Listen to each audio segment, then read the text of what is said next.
tarmoq inverterini past kuchlanishli elektr energiyasidan sifatsiz elektr energiyadan qo'shimcha himoyalash uskunasini ishlab chiqdik.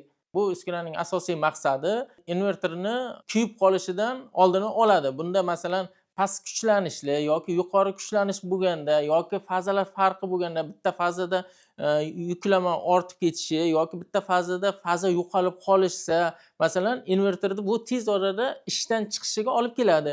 Bu himoya uskunasi shuni himoya qiladi. Vaqtida o'chiradi, yana qanchadir vaqtdan keyin o'zi avtomatik qo'shadi. Buni masalan analiklari bor. Bizlar buni yana qo'shimcha ravishda ishlab chiqqanmiz, patent olganmiz.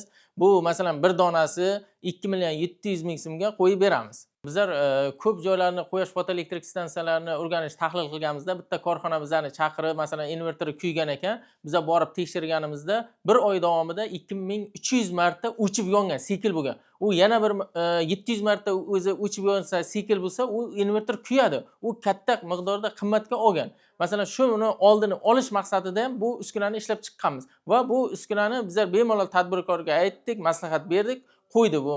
Endi yanada ham qolgan tadbirkorlarga ham shu mahsulotimizni taklif beramiz va joriy qilamiz.